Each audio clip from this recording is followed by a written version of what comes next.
Era uma vez 3 irmãos que estavam viajando por uma estrada deserta e tortuosa ao anoitecer. Depois de algum tempo, os irmãos chegaram a um rio muito perigoso para atravessar. Os irmãos, porém, eram versados em magia. Os 3 irmãos simplesmente balançaram suas varinhas e fizeram uma ponte.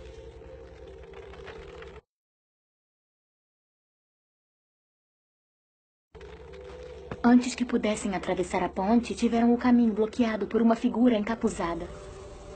Era a Morte. Ela se sentiu traída. Traída porque o normal seria os viajantes se afogarem no rio. Mas a Morte era perspicaz. Ela fingiu parabenizar os 3 irmãos por sua magia e disse que cada um ganharia um prêmio por ter sido inteligente o bastante para evitá-la. O mais velho pediu a varinha mais poderosa que existisse. E a Morte lhe deu uma varinha feita da árvore de sabugueiro.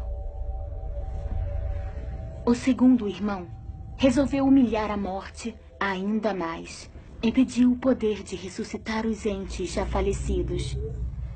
Então a Morte apanhou uma pedra da margem do rio e a entregou a ele. Finalmente, a Morte perguntou ao terceiro irmão.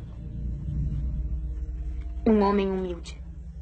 Ele pediu algo que lhe permitisse sair daquele lugar sem ser seguido pela Morte.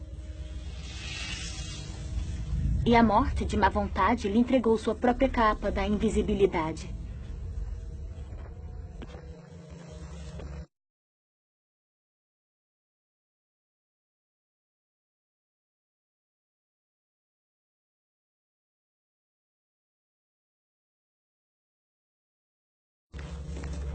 O primeiro irmão foi para uma aldeia distante, onde, com a varinha de sabugueiro na mão, assassinou um bruxo que não teve nem a oportunidade de lutar.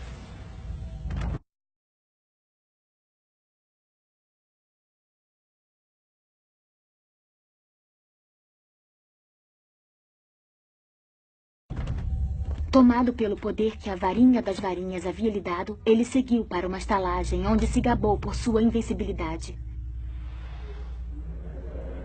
Mas naquela noite, um outro bruxo roubou a varinha e, por segurança, cortou a garganta do mais velho dos irmãos.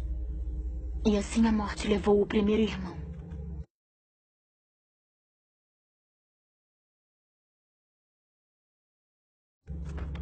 Enquanto isso, o segundo irmão viajou para casa, onde pegou a pedra e virou-a 3 vezes na mão.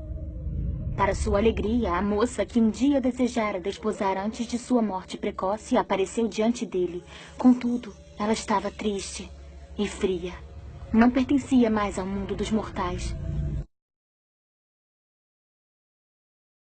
Enlouquecido pelo desesperado desejo, o segundo irmão se matou para poder unir-se a ela. Assim, a Morte levou o segundo irmão. Já o terceiro irmão, a Morte o procurou por muitos anos, mas jamais conseguiu encontrá-lo. Somente quando atingiu uma idade avançada, foi que o irmão mais novo despiu a capa da invisibilidade e deu-a para seu filho. Ele acolheu a Morte como uma velha amiga e a acompanhou de bom grado. E como iguais, partiram dessa vida.